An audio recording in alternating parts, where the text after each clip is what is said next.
सदगुरु श्री विशाल साहेब जी ने भवयान में कहा है, नासवान तन सेवा तुम्हारी बोध अनासी चीजे, लाभ अचल पद मिला तुम्हें जब समता कौन करीजे। शिष्यों के द्वारा, जिज्ञासुओं के द्वारा गुरुदेव के नासवान शरीर की सेवा होती है और गुरुदेव जी के द्वारा बोध अनासी चीजें, अविनाशी स्वरूप का बोध होता है। शरीर जो दिखता है यह रूप है, स्वरूप नहीं है। स्वरूप ज्ञान स्वरूप है, रूप बाहर होता है और ये परिवर्तनशील होता है। बचपन का रूप देखो बदल गया, युवा अवस्था में रूप कितना कांतिमय होता है, वृद्ध अवस्था में फिर रूप और बदल जाता है। रूप बदलता रहता है और स्वरूप एक रस रहता है। रूप अनित्य होता है और स्वरूप नित्य होता है। शरीर तुम्हारा स्वरूप नहीं है, रूप है। शरीर जड़ है और आप चैतन्य हैं। एक दिन ऐसा आता है शरीर पड़ा रह जाता है। आप जब इस शरीर से हट जाते हैं तो जो भी आता है वो यही कहता है, जिससे नाता था वो तो चला गया, अब मिट्टी रह गई, इसका दाह संस्कार करो।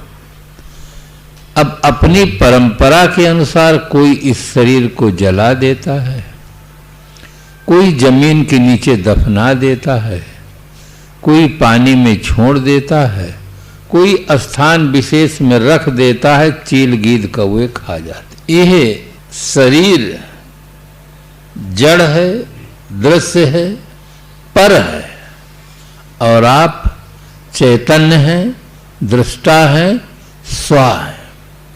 बोध अनासी चीजें, अविनाशी तत्व का बोध गुरु के द्वारा होता है कि तुम शरीर नहीं हो, शरीर में रहने वाले हो।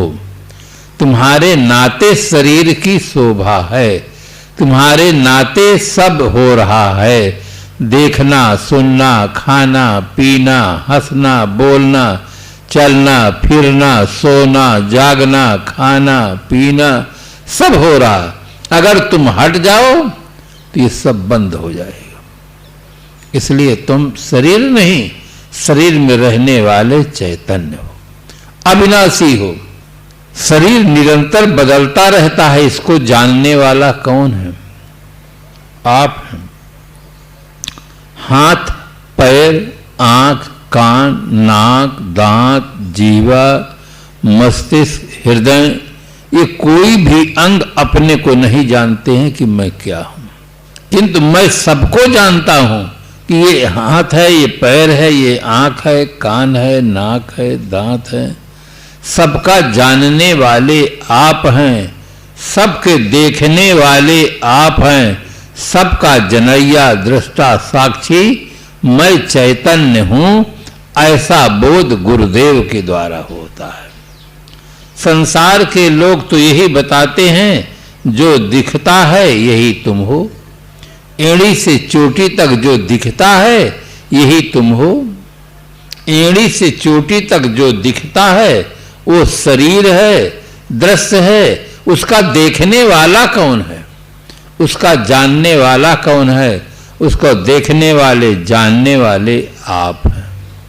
इसलिए नासवान तन सेवा तुम्हारी बोध अनासी चीज है। बोध अविनाशी का बोध गुरुदेव के द्वारा होता है। छोटे छोटे बच्चे जब भूखे होते हैं तो माँ से भोजन मांगते हैं और खाते खाते जब तृप्त हो जाते हैं तुरंत हाथ धोकर खेलने के लिए भाग जाते हैं। बोध हो गया, उसको छोड़ दिए, उसमें क्या है क्या नहीं उसकी कोई परवाह नहीं है। खाने से बोध हो गया, तृप्ति हो गई, छोड़ के भाग गए। इसी प्रकार से जब व्यक्ति को बोध हो जाता है तो इन विषय विकारों से अपने आप वो छूट जाता है, छोड़ना नहीं पड़ता है। वो छूट जाता है। हमारे और आपके बीच में अगर मकान से ऊपर से काला नाग कूद पड़े, गिर पड़े, तो धीरे धीरे भागेंगे कि पूरा पावर लगाकर भागें? धीरे धीरे कोई नहीं भागेगा, धीरे धीरे नहीं उठेगा, फुल पावर में आ जाएगा और तुरंत भागेंगे वहां से।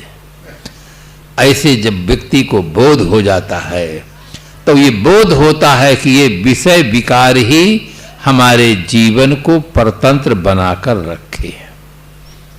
सर्वतंत्र स्वतंत्र जीवन में जो अनेक समस्याएं पैदा हो गई हैं, उसका भी मूल कारण यही है।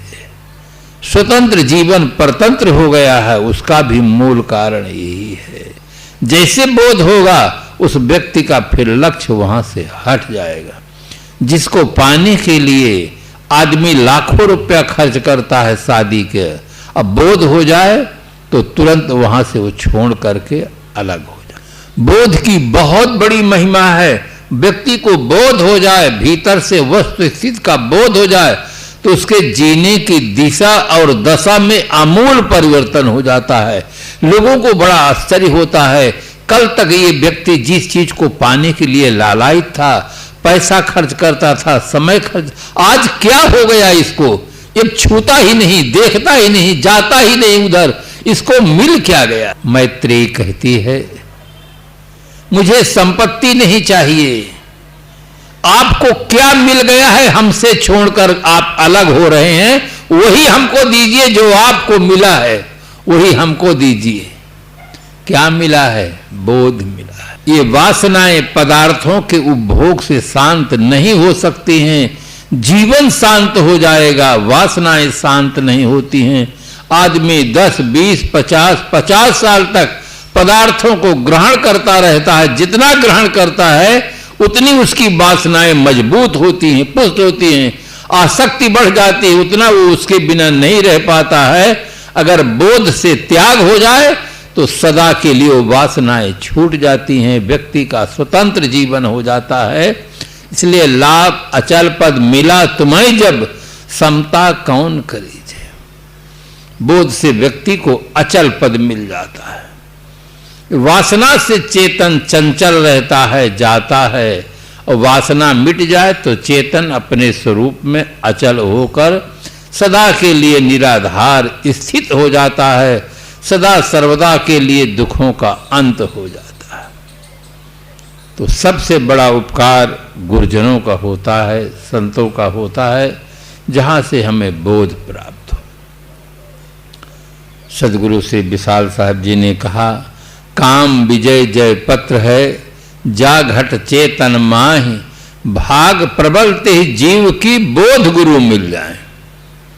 चाहे नर हो या नारी, जिसने अपने मन इंद्रियों को स्वाधीन कर लिया है, जगत जाल के दुखों से छूटने का उसे प्रमाण पत्र मिल गया है कि जगत जाल से तुम छूट जाए। प्रमाण पत्र, जैसे बच्चे स्कूल में पास हो जाते हैं तो उसको प्रमाण पत्र मिल जाता है कि तुम हाई स्कूल पास हो, कॉलेज पास हो।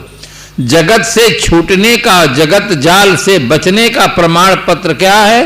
काम विजय जय पत्र है। काम वासना पर व्यक्ति विजय प्राप्त कर ले तो संसार के जाल से छूटने का उसे प्रमाण पत्र मिल गया। भाग प्रबलते जीव की बोध गुरु मिल जाए। उस जीव के बहुत बड़ी भाग्य है जिसको बोधवान गुरु मिल जाए। बोध के बिना ये व्यक्ति इन वासनाओं से, कल्पनाओं से छूट नहीं सकता है। चाहे जो व्यक्ति हो, राजा हो, महाराजा हो, रानी हो, महारानी हो, मंत्री हो, कोई भी व्यक्ति होगा, बोध के बिना इन वासनाओं से, कल्पनाओं से व्यक्ति बचता ही नहीं।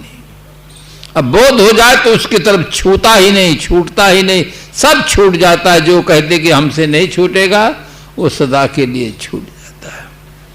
बोध, जीवन में धन और बोध दोनों की बहुत जरूरत है। धन जीवन गुजर के लिए चाहिए। धन है तो देखो पंखा चल रहा है, पंखा, नहीं तो झोपड़ी में जाकर देखो वहां पंखा ही नहीं, लाइट ही नहीं, धन नहीं। धन जीवन गुजर के लिए बहुत जरूरी है, किंतु बोध के बिना धनवान आदमी के घर में जाकर देखो तो कहीं शराब की दुर्गंध है, तो कहीं बकरा मुर्गा पक रहा है, कहीं घर में हाहाकार छाया हुआ है, महाभारत छिड़ा हुआ है। बोध के बिना आदमी दुखी है, अशांत है।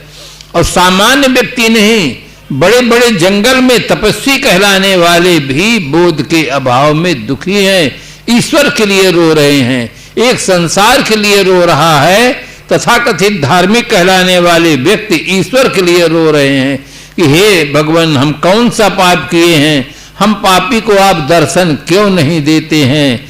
मीरा को दर्शन दिए, सबरी को दर्शन दिए, गणिका गीत हजामिल को तार दिए, हम पापी को आप दर्शन क्यों नहीं देते हैं। रुलाते भी हैं लोग कि रो रो, परमात्मा करुणा निधान है।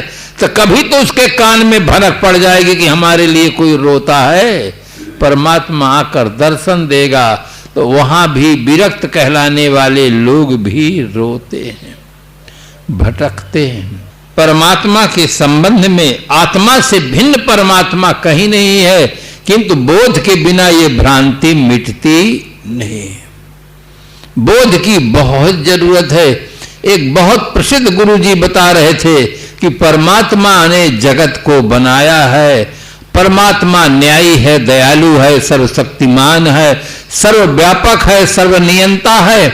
जितने विशेषण थे सब लगा रहे थे, बता दिए कि परमात्मा सर्वशक्तिमान है, जो चाहे सो कर सकता है, सब उसका बनाया हुआ है।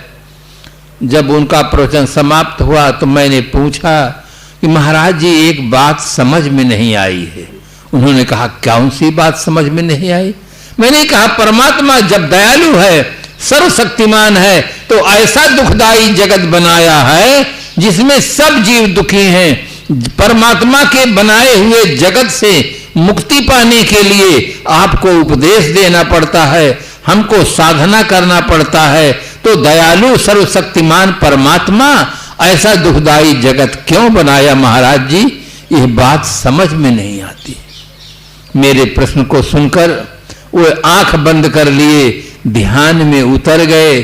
सब लोग बैठे हुए थे, लोग बता रहे थे कि ये महात्मा जी 18 घंटा ध्यान करते थे। हमको तो बड़ा आश्चर्य हुआ कि अब क्या होगा। 18 घंटा ध्यान करने वाले आदमी, ये सब समाज बैठा है, क्या होगा।